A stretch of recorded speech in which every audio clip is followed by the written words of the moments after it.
Nunca pensé que grabaría este mensaje. Nunca imaginé que sería yo quien descorrería el telón del mayor horror cósmico al que se ha enfrentado jamás nuestra especie.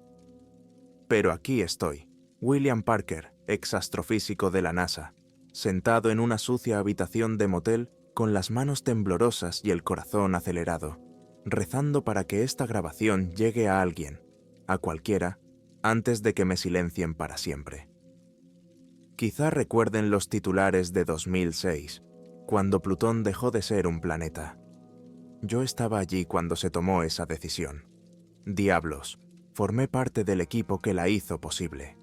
Pero lo que el mundo no sabe, lo que ni siquiera puede empezar a comprender, es la verdadera razón de la degradación de Plutón.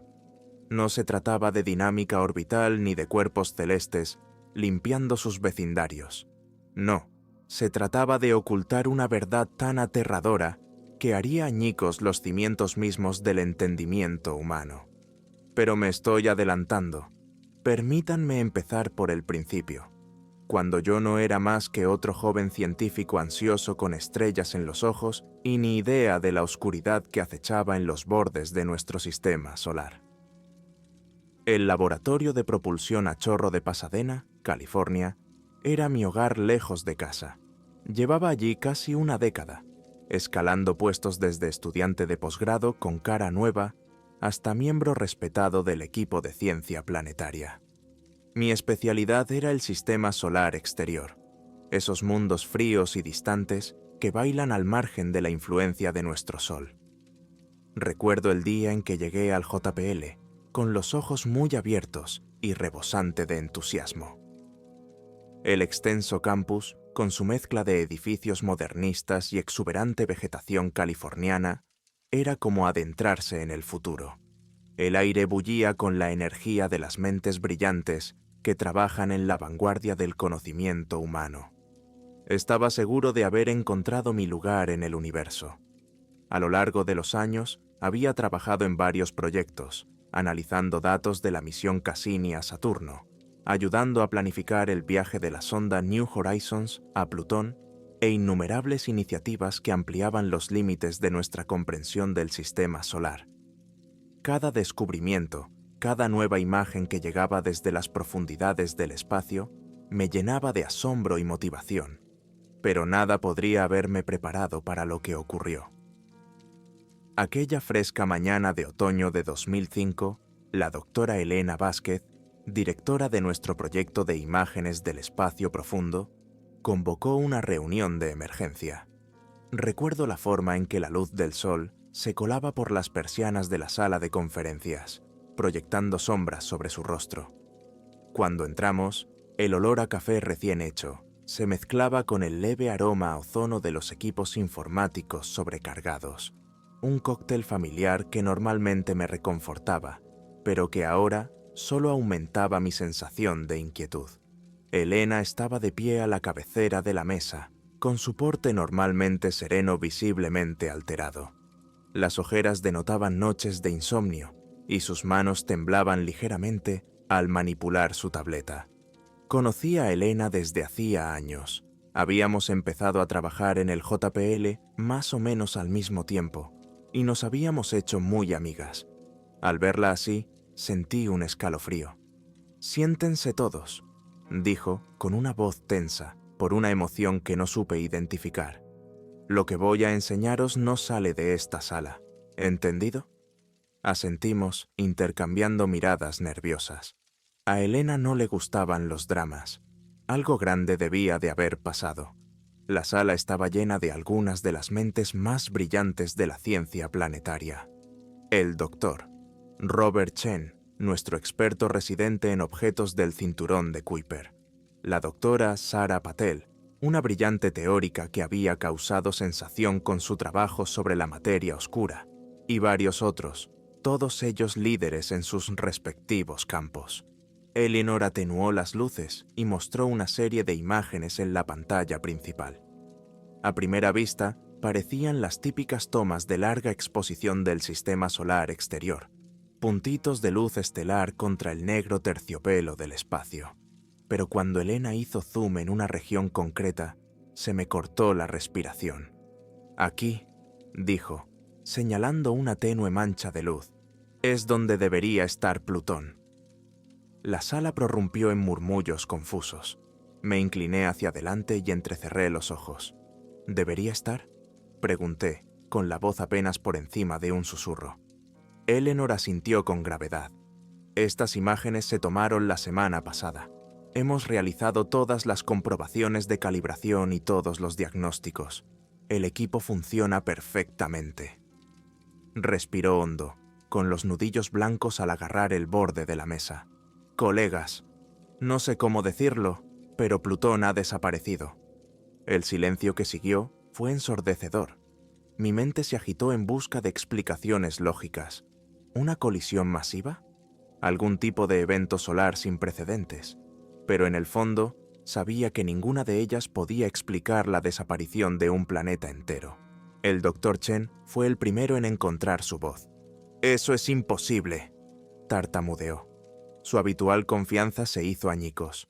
Un planeta no puede desaparecer sin más. Tiene que haber algún tipo de error. Elena negó con la cabeza. Ojalá fuera tan sencillo, Robert, pero mira esto. Sacó otra serie de imágenes, estas claramente de un instrumento diferente. El mismo espacio vacío donde debería haber estado Plutón nos devolvía la mirada. La resolución era increíblemente alta, mostrando un nivel de detalle que habría sido imposible hace solo unos años. Era como ver una fotografía de alta definición de la nada. Lo hemos confirmado con 3 observatorios distintos, continuó Elena con voz hueca. Sea lo que ha pasado, es real. Sentí que la sangre se me escurría de la cara. ¿Y Karen?, pregunté, refiriéndome a la luna más grande de Plutón, los otros satélites. La expresión de Elena se ensombreció. Se han ido más lejos, todos ellos. Es como si toda esa sección del espacio hubiera sido borrada. Las implicaciones eran asombrosas. Plutón podía ser pequeño, pero era un mundo en sí mismo. Montañas, glaciares, una fina atmósfera. Y ahora simplemente había desaparecido, junto con 5 lunas y quién sabe cuánto material circundante. Las propias leyes de la física parecen romperse. La doctora Patel, que había permanecido en silencio hasta ahora, tomó la palabra. «Tenemos que considerar todas las posibilidades», dijo, con voz firme pero ojos que delataban su miedo. «Incluso las que parezcan poco convencionales». Yo sabía lo que quería decir. Sara siempre había estado abierta a teorías extrañas, para disgusto de algunos de nuestros colegas más conservadores. Pero ahora, ante lo imposible, sus palabras tenían un nuevo peso.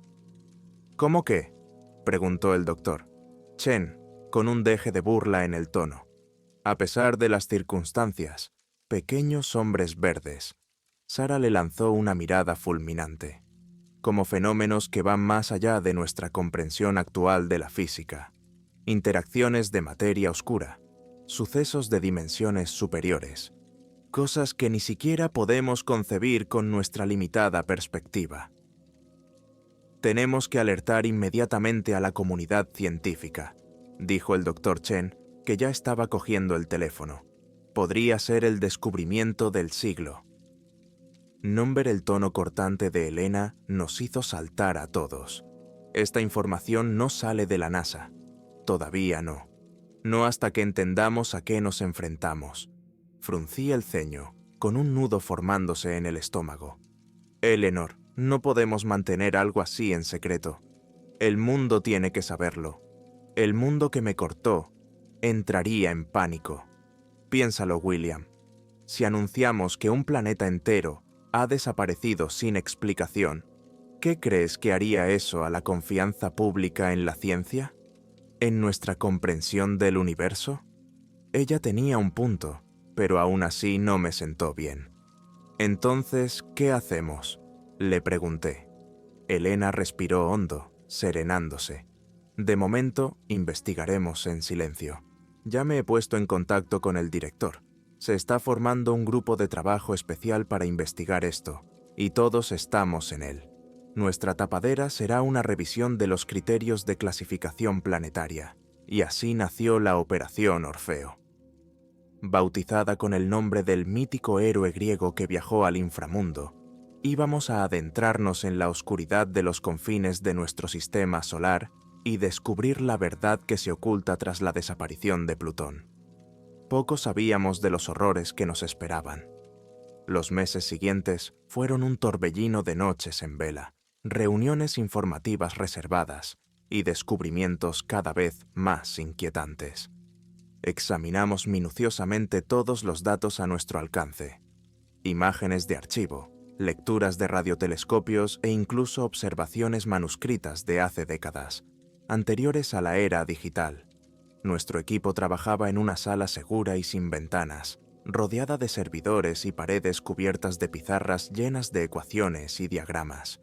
El aire desprendía un aroma a café rancio y el leve olor a ozono de los aparatos electrónicos sobrecargados. Subsistíamos a base de bebidas energéticas y tentempiés de máquina expendedora, con los ojos constantemente pegados a las pantallas o mirando a través de microscopios impresiones de datos celestes. El trabajo era agotador, tanto física como mentalmente. Trabajábamos por turnos, las 24 horas del día, sabiendo que cada momento contaba. La tensión empezó a notarse en todos nosotros. Elena rara vez salía del laboratorio. Su aspecto antes inmaculado ahora estaba desaliñado, sus ojos constantemente inyectados en sangre. El doctor, las ocurrencias sarcásticas de la doctora Chen eran cada vez más escasas, sustituidas por largos periodos de silencio melancólico. Incluso el optimismo sin límites de Sara empezó a flaquear a medida que nos topábamos con un callejón sin salida tras otro. En cuanto a mí, me sentía cada vez más paranoico. Cada vez que salía del laboratorio de seguridad, sentía que me miraban, como si las propias paredes del JPL me estuvieran observando, juzgando. Empecé a tomar rutas diferentes para volver a casa cada noche, comprobando por encima del hombro si había historias. Mi vida personal, lo poco que existía fuera del trabajo, empezó a desmoronarse. Mi novia de toda la vida, cansada de mi secretismo y mis constantes ausencias, me dejó. Apenas me di cuenta. Poco a poco, empezó a surgir una imagen aterradora. Plutón no se había desvanecido en un instante. Se había ido deshaciendo, a falta de un término mejor. El proceso había sido glacialmente lento, imperceptible sin el beneficio de la retrospectiva y nuestros instrumentos más avanzados. Pero ahora que sabíamos qué buscar, las señales eran inequívocas. Comenzó con sutiles perturbaciones en la órbita de Plutón, fácilmente descartadas como errores de medición o la influencia de objetos desconocidos del cinturón de Kuiper. Luego llegaron las lecturas anómalas de la sonda New Horizons, lanzada en 2006 para estudiar Plutón y el cinturón de Kuiper. Los datos que se habían descartado como fallos de los instrumentos adquirían ahora un nuevo y siniestro significado. Cruzamos nuestros hallazgos con datos de otras agencias espaciales, ESA, JAXA, incluso de la Administración Espacial Nacional China. Cada pieza del rompecabezas confirmaba nuestros peores temores, a la vez que profundizaba el misterio. ¿Cómo se le había pasado esto por alto a toda la comunidad astronómica mundial? Pero fueron las pruebas visuales las que realmente me dejaron helado. Conseguimos recuperar algunas imágenes de campo ultraprofundo tomadas por el telescopio espacial Hubble años antes. Tras incontables horas de procesamiento y mejora de imágenes, lo vimos. Las afiladas garras de algo más oscuro que el espacio que las rodeaba se extendían hacia Plutón como los dedos de algún horror cósmico. Nunca olvidaré la noche en que hicimos aquel descubrimiento. Los 5, Elena, Robert, Sara, yo y el doctor. Michael Ono. Los 5, Elena, Robert, Sara, yo y el doctor. Michael Ono, nuestro experto en imágenes por ordenador, estábamos apiñados alrededor de una pantalla de ordenador en nuestro laboratorio de seguridad. Mientras la imagen se resolvía lentamente, píxel a píxel, sentí que se me erizaba el vello de la nuca. «Dios mío», susurró Robert, con el rostro pálido bajo el resplandor del monitor. ¿Qué estamos viendo? Eleanor acercó el zoom a una de las garras. A esta resolución era poco más que una mancha de oscuridad contra el campo estelar, pero tenía una estructura innegable, un error que no tenía explicación. Está tratando de alcanzar Plutón, dije, con la voz apenas por encima de un susurro, como si tuviera hambre. La palabra flotaba en el aire, cargada de insinuaciones. Llevábamos semanas dándole vueltas, pero ahora era imposible ignorarla. Fuera lo que fuese lo que se había llevado a Plutón, no era un fenómeno natural. Estaba vivo y era insondablemente vasto. Sarah soltó un sollozo ahogado. Su anterior distanciamiento científico se desmoronaba ante aquel horror cósmico. Michael murmuró una retahíla de maldiciones japonesas en voz baja, con las manos temblorosas, mientras intentaba refinar aún más la imagen. «Tenemos que decírselo a alguien», dije, rompiendo el silencio. «¿Al presidente? ¿A la ONU? Esto es más grande que la NASA, más grande que cualquier país. El mundo entero tiene que saber lo que hay ahí fuera». Eleanor negó con la cabeza, sin apartar los ojos de la pantalla. ¿Y decirles qué, exactamente? ¿Que un monstruo cósmico se comió Plutón? La comunidad científica se reiría de nosotros. Peor aún, provocaríamos un pánico mundial. Así que nos quedamos de brazos cruzados, repliqué, con la rabia aumentando en mi voz. ¿Fingir que todo es normal mientras esa cosa está ahí fuera? Seguimos investigando, dijo Elena con firmeza. Reunimos más pruebas, construimos un caso imposible de descartar y rezamos a Dios para que, sea lo que sea, se conforme con Plutón. Pero en el fondo, creo que todos sabíamos la verdad. Esto era solo el principio. El anuncio oficial de la degradación de Plutón llegó en agosto de 2006. Recuerdo estar en el fondo de la rueda de prensa, con el estómago revuelto mientras escuchaba las mentiras cuidadosamente elaboradas. Nuevos conocimientos científicos, lo llamaron. Una reclasificación basada en la dinámica orbital. Todo técnicamente cierto en el sentido más retorcido. La sala estaba abarrotada de periodistas de todo el mundo, con sus cámaras parpadeando y sus micrófonos avanzando. Observé con impaciencia cómo mis colegas, personas a las que respetaba y admiraba, tejían una red de medias verdades y engaños. El aire estaba cargado de tensión, pero no por las razones que sospechaba la prensa. El Dr. Chen tomó la iniciativa, con su escepticismo anterior sustituido por una máscara de certeza científica.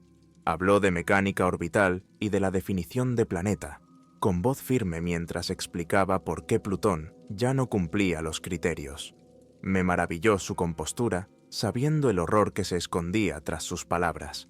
Elena permanecía a un lado, respondiendo a las preguntas con facilidad. Pero podía ver la tensión en sus ojos, el ligero temblor en sus manos que delataba el peso de nuestro secreto. Me pregunté cuántas noches sin dormir habría pasado ensayando esas mentiras. En cuanto a mí, me sentí como un cobarde. Me quedé allí en silencio, cómplice de este gran engaño. Cada fibra de mi ser gritaba que dijera la verdad, que advirtiera a la humanidad del peligro que acechaba en los confines de nuestro sistema solar. Pero mantuve la boca cerrada, diciéndome a mí mismo que era por un bien mayor. La reacción del público fue variada. Algunos se indignaron, aferrándose al recuerdo infantil de los 9 planetas. Otros se encogieron de hombros y lo consideraron un debate científico abstracto. Los memes inundaron las redes sociales. Imágenes de un dibujo animado triste. Bromas sobre la discriminación planetaria. Si supieran la verdad que se esconde tras sus risas. En los días siguientes, consulté constantemente los sitios de noticias y las redes sociales, esperando ver algún indicio de que se había filtrado la verdad. Pero no hubo nada. Solo más debates sobre la naturaleza de los planetas, más bromas, más discusiones sin sentido. Recuerdo que una noche estaba sentado en mi apartamento, mirando Twitter en mi teléfono. La justicia para Plutón era trending. lleno de peticiones apasionadas para restablecer el estatus planetario de Plutón. Me reí amargamente y el sonido resonó en mi salón vacío. Si supieran la verdad, suplicarían que Plutón siguiera degradado, que lo olvidaran. Con el paso de los meses, el peso de nuestro secreto empezó a pasar factura. No podía dormir sin ver aquellas afiladas garras aplastando a Plutón. Cada vez que miraba al cielo nocturno, imaginaba esa presencia vasta y hambrienta, acechando más allá de nuestra vista. Mi trabajo se resentía. Me quedaba con la mirada perdida ante los conjuntos de datos, con la mente a 1.000.000 de kilómetros de distancia. Mis colegas se dieron cuenta, claro. Lo atribuían al estrés, al exceso de trabajo, si lo supieran. El grupo de trabajo prosiguió su labor en secreto, pero los avances eran angustiosamente lentos. Lo que se había llevado a Plutón parecía desafiar las leyes de la física tal y como las entendíamos. No dejó ningún rastro en el espectro electromagnético, ninguna firma gravitatoria que pudiéramos detectar. Era como si se hubiera abierto un agujero en el tejido mismo del espacio-tiempo. Exploramos innumerables teorías, cada una más extravagante que la anterior. El Dr. Patel desarrolló complejos modelos matemáticos de intrusiones de dimensiones superiores en nuestro espacio-tiempo. El Dr. Ono escribió algoritmos para buscar patrones en la radiación cósmica de fondo, con la esperanza de encontrar algún indicio de nuestro enemigo invisible. Yo me pasé semanas estudiando mitos y leyendas antiguos, preguntándome si nuestros antepasados habían intuido de algún modo esta amenaza y nos habían dejado advertencias que estábamos demasiado ciegos para ver. Y mientras tanto, el reloj seguía corriendo. No teníamos forma de saber si esta entidad dirigiría su atención hacia el sistema solar interior, hacia la Tierra, ni cuándo lo haría. El estrés comenzó a fracturar nuestro equipo. Un día, el doctor, Chen y el doctor Patel se pelearon a gritos, y sus teorías opuestas sobre la naturaleza de la entidad desembocaron en una batalla de egos que les dejó a ambos con la cara roja y temblando. El doctor Ono se volvió cada vez más retraído. Pasaba largas horas mirando sus pantallas, murmurando para sí mismo en una mezcla de japonés e inglés. Elena, por su parte, se entregaba al trabajo con un fervor que rayaba en la obsesión. A menudo la encontraba en el laboratorio a horas intempestivas, con los ojos enrojecidos por la falta de sueño, rodeada de pilas de impresiones y tazas de café vacías. Antes habíamos estado muy unidas, pero ahora parecía haberse abierto un abismo entre nosotras, lleno de miedos no expresados y pesadillas compartidas. Fue durante una de esas sesiones nocturnas cuando Elena hizo un gran avance. Lo recuerdo perfectamente. Eran alrededor de las 3 de la madrugada y yo había ido al laboratorio a relevarla, insistiendo en que descansara un poco. En lugar de eso, la encontré encorvada frente a un ordenador, con la cara iluminada por el inquietante resplandor de la pantalla. «William», dijo, con la voz ronca por el desuso. «Mira esto». Me incliné hacia ella y entrecerré los ojos. Mostraba una serie de gráficos, cada uno de los cuales representaba una longitud de onda diferente de la radiación electromagnética. A primera vista, no parecían nada extraordinario, solo el ruido de fondo habitual del universo. «No veo nada», admití. Los ojos de Eleanor brillaron con una mezcla de triunfo y terror. «Exactamente. No ves nada porque no hay nada que ver. Pero mira aquí», señaló una sección concreta del gráfico. «Aquí es donde debería estar Plutón. No hay radiación, ni reflexión, nada.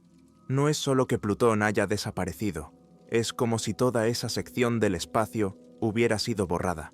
Las implicaciones fueron asombrosas. Estábamos tan concentrados en buscar algo que no nos dimos cuenta de la importancia de no encontrar nada. No solo había desaparecido Plutón, era como si un trozo del universo mismo hubiera sido cortado, sin dejar ni siquiera espacio vacío. «¿Qué ha podido hacer eso?», pregunté con la boca seca. Elena negó con la cabeza. «No lo sé». Pero sea lo que sea, va más allá de lo que hemos visto nunca. No solo está consumiendo materia, está devorando la realidad misma. Aquella noche marcó un punto de inflexión en nuestra investigación. Armados con esta nueva comprensión, empezamos a mirar nuestros datos bajo una nueva luz. Ya no buscábamos un objeto o una entidad. Buscábamos una ausencia, un vacío en el tejido del cosmos. El trabajo adquirió una nueva urgencia. Todos lo sentíamos, la sensación de que íbamos contrarreloj, intentando comprender este mal antes de que dirigiera su atención al sistema solar interior. A la Tierra. Las semanas se convirtieron en meses. Hicimos progresos, pero cada descubrimiento solo parecía plantear más preguntas. Encontramos más zonas muertas en el espacio, áreas donde la radiación de fondo habitual del universo simplemente se detenía. Estaban dispersas por todo el cinturón de Kuiper, algunas no más grandes que un asteroide, otras lo bastante vastas como para tragarse planetas enteros. Pero fue el patrón de estas zonas lo que realmente nos heló hasta la médula.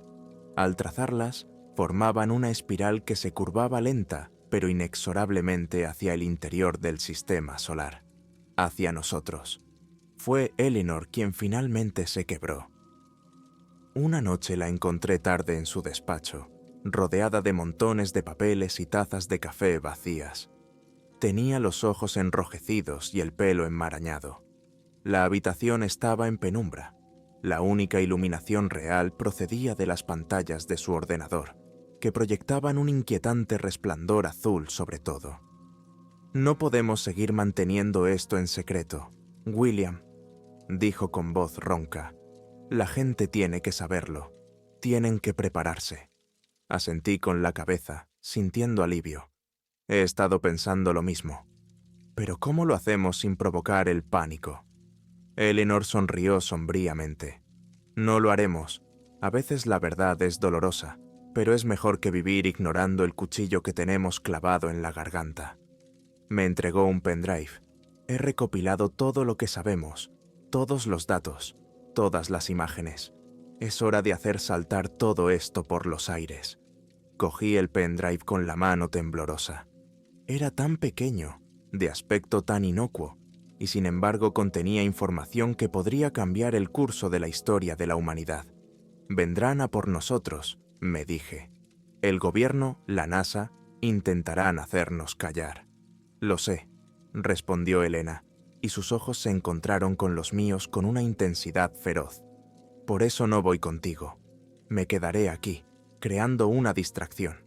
Tienes que dar a conocer esa información al mundo. Quería discutir, encontrar otra manera, pero en el fondo sabía que tenía razón. Esto era más grande que cualquiera de nosotros, más grande que nuestras carreras o incluso nuestras vidas. El mundo necesitaba saber lo que acechaba en la oscuridad. Pasamos las siguientes horas planeando que Eleanor se quedara, usando su acceso para subir algunos de nuestros descubrimientos a los servidores públicos de la NASA. No sería todo. Los protocolos de seguridad atraparían la mayor parte, pero sería suficiente para crear confusión, para mantener la atención centrada en el KGPL mientras yo escapaba con el conjunto completo de datos. Al amanecer, nos despedimos. Había tantas cosas que quería decirle a Elena. Disculpas por los años de distancia, gratitud por su amistad, admiración por su valentía. Pero al final nos limitamos a abrazarnos, abrazándonos con fuerza durante un momento antes de separarnos. «Ten cuidado», me dijo, con una voz apenas por encima de un susurro. Asentí con la cabeza, incapaz de hablar sin sentir un nudo en la garganta. Luego me di la vuelta y me alejé, sintiendo el peso del pendrive en el bolsillo y el peso del mundo sobre los hombros. Los días siguientes fueron un torbellino de paranoia y adrenalina.